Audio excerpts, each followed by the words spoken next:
எனக்கு இருதய நோய் இருந்தது. என் இருதயத்துல 4 கதவு இருக்கும். அந்த ஒரு கதவு எனக்கு வீக். அந்த இருதய நோய் இருக்கும் பொழுது கர்த்தர் எனக்கு 2 வசனத்தை கொடுத்தார். நான் டேப்லெட் சாப்பிட்டுட்டு இருந்தேன்.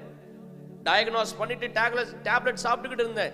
2.5 வருஷமா கர்த்தர் எனக்கு 2 வசனத்தை கொடுத்தார். ஒன்னு, என் இருதயம் சுத்தமா இருக்கிறது. இன்னொன்னு, என் இருதயம் ஸ்திரமா இருக்குது. இந்த 2 வசனத்தை கொடுத்தார். 2 வசனத்தை சொல்லி சொல்லி ஜெபம் பண்ணுவேன். 2024ஆம் ஆண்டு ஏப்ரல் மாசத்துல கர்த்தர் அந்த இருதய நோயிலிருந்து சுகத்தை தந்தார். We are not joking. கட்டுக்கதைகளை சொல்லவில்லை, வாழ்க்கை கட்டுகிற வசனங்களை சொல்லுகிறோம். அல்லேலூயா.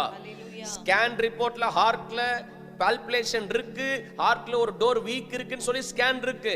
அதே நேரத்துல இந்த ஹார்ட்ல பால்பிலேஷன் இல்ல, வீக் இல்லன்னு சொல்லி இன்னொரு ஸ்கேன் ரிப்போர்ட் இருக்கு.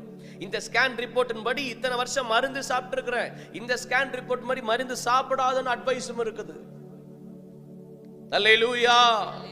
அவைகளை கண்டுபிடிக்கிறவர்களுக்கு அவைகள் ஜீவனும் அவருடைய உடலுக்கெல்லாம் உங்க சரீரத்தின் ஆரோக்கியம் தேவ வசனத்தில் இருக்கிறது. நான் சொல்றேன் கேளுங்க, டெய்லி பைபிள் வாசிச்சிட்டீங்கன்னா வியாதி உங்க எல்லையை விட்டு விலக்கிடுவார் கர்த்தர்.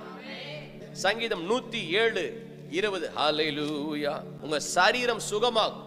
ஒருவேளை என் செய்தியை மருத்துவமனையில் உட்கார்ந்து கேட்டுக்கிட்டு இருக்கீங்கன்னா தயவு செய்து சொல்றேன், அந்த டாக்டர் ரிப்போர்ட்டை வாசிச்சு பயத்தை உள்ள கொண்டு வரதை காட்டிலும் வசனத்தை வாசிச்சீங்கன்னா விசுவாசன்ற ஒரு வல்லமை இறங்கி இந்த படுக்கையை விட்டு எழும்பி நடக்கிற ஒரு நாள் நிச்சயம் வரும் உங்களுக்கு. ஆமென். எடுங்க, பைபிள் எடுத்து வாசிக்கணும். வாசிப்போம். சங்கீதம் 107:20 வசனம். சத்தம் எல்லாம் வாசிப்போம். அவர் தமது வசனத்தை அனுப்பி அவர்களை குணமாக்கி அவர்களை அழிவுக்கு தப்புவிக்கிறார். ஆமென். வசனம் வந்துச்சுன்னா அழிவுக்கு தப்புவிக்கப்படுவீங்க. சரீர சுகம் உண்டாகும். தலையிலிருந்து உள்ளங்கால் வரைக்கும் எந்த வியாதியும் வராது. நீங்க முதிர் வயதுல கூட பசுமையும் புஷ்டியுமா இருப்பீங்க. அல்லேலூயா. இயேசுவின் நாமத்திலே வசனத்தை வாசிக்க சரீர சுகம் வருகிறதுக்காக உமக்கு நன்றி செலுத்துகிறோம்ப்பா. அவர் தமது வசனத்தை அனுப்பி உங்களை குணமாக்கி அவர்களை அழிவுக்கு தப்புவிக்கிறார். டெய்லி பைபிள் வாசினா வியாதி என்ற அழிவுக்கு கர்த்தர் உங்களை தப்புவிக்க போகிறார்.